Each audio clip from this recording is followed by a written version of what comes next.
Shivananda was in Malaysia at that time. Shivananda was chief of the medical faculty in Malaysia, Ministry of Health. He was the chief. And then he got bored and he went back to India because he decided that, the way that the medical industry is going on, dispensing a lot of hardcore drugs. And so he didn't like it. He really didn't like it. According to my mom, I never met Shivananda. So, so then according to my mom, only person who used to know them, and also third-hand information, he didn't like the hardcore drugs. So he wanted to put yoga for health, which is also known. This is known publicly, and which he did. So he made Rishikesh alive. Rishikesh was not even alive when Shivananda went there. It was a jungle. There was nothing there.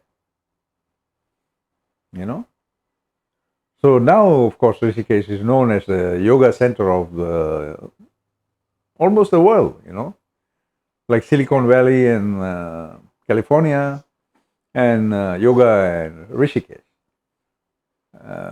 Vishnu Devananda, later I met him in India, he used to meet me, and this is Shivananda is a Tamil man. His real name was Kupuswamy. He is not Shivananda. Shivananda is his initiated name. Vishnu Devananda is, of course, he's a beloved student actually. They were very good friends. Very, very good friends, They didn't care about the hierarchical military educational institutionalized, you are teacher, I am student. That concept was never there in the Indian world. It never was. The concept was very simple. Two friends went about together.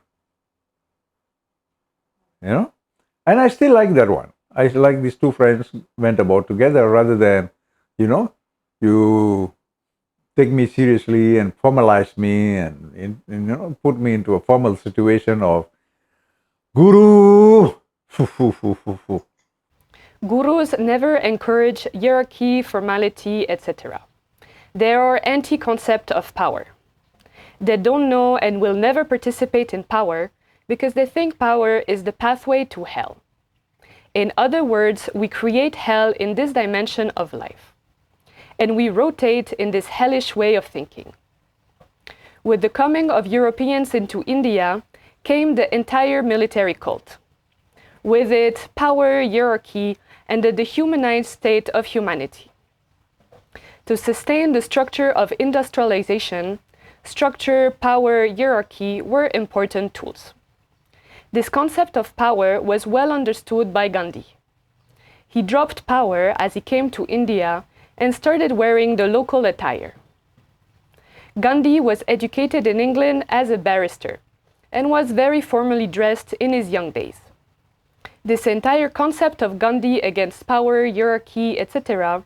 was adopted by Henry David Thoreau, Ralph Waldo Emerson, Nathaniel Hawthorne, as a negative notion that one has to drop to rise in spiritualism. These three gentlemen were Gandhis in the US in their own right. And this realization of the negative effects of power, hierarchy, etc. was also understood by Martin Luther King and Nelson Mandela. It formed the basis of their strategy against the oppressing views of the ruling class of America and South Africa. You can see throughout their practice, both gentlemen didn't want the black folks to get aggressive.